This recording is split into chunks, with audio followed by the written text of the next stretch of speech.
जाजपुर जिला परिषद स्वरोजगार प्रशिक्षण केन्द्र में षष्ठ जिला परिषद चतुर्थ साधारण बैठक अनुष्ठित होईछि।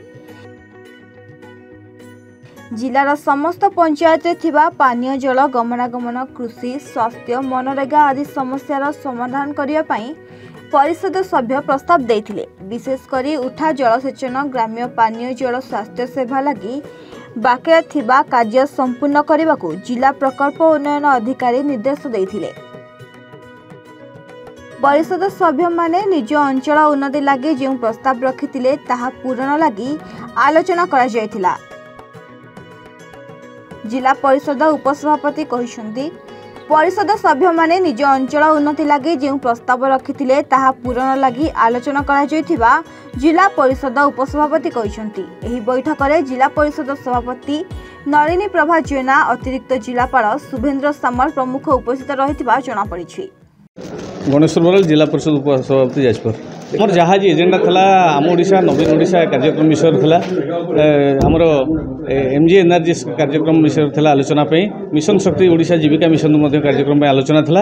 आज जिला परिषद माने आज बहुत उत्साहित अच्छा जेहेतु सरकार माननीय मुख्यमंत्री नवीन पट्टनायक सरकार विभिन्न योजना गुड़िक आम जिला को बहु अर्थ आसूची ठिकना भाव में तल स्तर में केमती विनियोग करहब से समस्त साहाय्य सहयोग रही विभिन्न कार्यक्रम में जाजपुर जिला अग्रणी जिला भाव में सारा राज्य में जाजपुर जिलार विकास बहुत गुड़े आगू आहुरी गुड़ाई प्रस्ताव रही समस्त प्रस्ताव रखिंट आगू केमती विकास को आहरी आगू नहीं हो माननीय मुख्यमंत्री सरकार में जो योजना गुड़िक अच्छी तृणमूल स्तर में ठिकना भाव में खर्च करहब से समस्त प्रस्ताव था सी शांति श्रृंखला कार्यक्रम आज समापन हो आज सुंदर भाव में गोटे आम जिला परिषद बैठकटी संपन्न करागला। विभिन्न उन्नतिमूलक विषय पर आलोचना करागला। शिक्षा स्वास्थ्य पानीय जल जोगाजोग ता सहित आमर पंचायत राज विभाग महात्मा गांधी राष्ट्रीय कर्म नियुक्ति योजना ओडिशा जीविका मिशन आमर आम ओडिशा नवीन ओडिशा यार अग्रगति संपर्क में बहुत विस्तृत भाव में आलोचना है।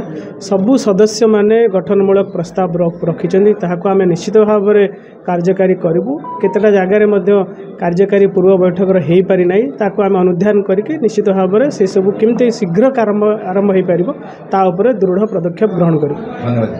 जाजपुर परमेश्वर पंडा रिपोर्ट A1 ओडिशा।